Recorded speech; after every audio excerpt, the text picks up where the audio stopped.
बातमी बदलत्या महाराष्ट्राची, बातमी राजकीय वर्तुळातली, बातमी आठवणीतली, बातमी मंत्रालयातली, बातमी वारकऱ्यांची आणि बातमी आपल्या महाराष्ट्राची।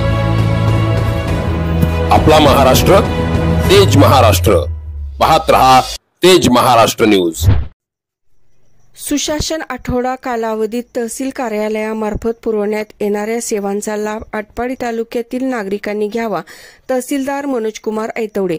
दरवर्षीप्रमाणे याही वर्षी दिनांक 25 डिसेंबर हा दिवस सुशासन दिन म्हणून साजरा केला जात असून केंद्र शासनामार्फत दिनांक 19 ते 24 डिसेंबर 2024 या कालावधीत सुशासन सप्ताह गाव की ओर साजरा करण्यात येत आहे।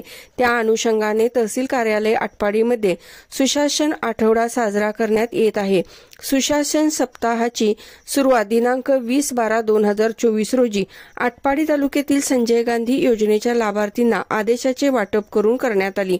आधार कार्ड संबंधी नागरिकांच्या विविध समस्या सोडवण्यासाठी सकाळी 10 ते 5 पर्यंत तहसील कार्यालयात आधार विषयक कॅम्पचे आयोजन करण्यात आले।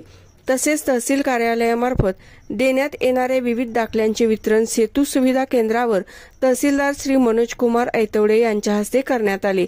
दिनांक 21 ते 24 डिसेंबर 2024 पर्यंत सुशासन आठवड्याअंतर्गत विविध उपक्रम राबवले जाणार आहेत।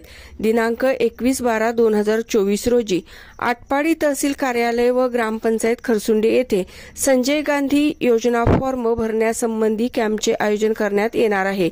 तसेच दिगंजी मंडळ स्तरावर ई पीक पाहणीचे प्रात्यक्षिक घेण्यात येणार आहे। दिनांक 23/12/2024 रोजी दिगंज येथे रेशन कार्ड विषयक कॅम्पचे आयोजन करण्यात येणार असून रेशन कार्ड विषयक समस्यांचे निराकरण तिथेच केले जाणार आहे।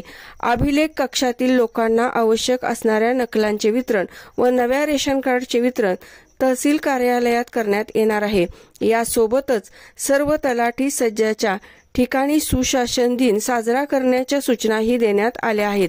सदर सुशासन आठवडा कालावधीमध्ये तहसील कार्यालयामार्फत पुरवण्यात येणाऱ्या सेवांचा लाभ नागरिकांनी घ्यावा असे आवाहन आटपाडीचे तहसीलदार मनोज कुमार ऐतवडे यांनी केले आहे। तेज महाराष्ट्र न्यूजसाठी प्रशांत देशमुख, आटपाडी।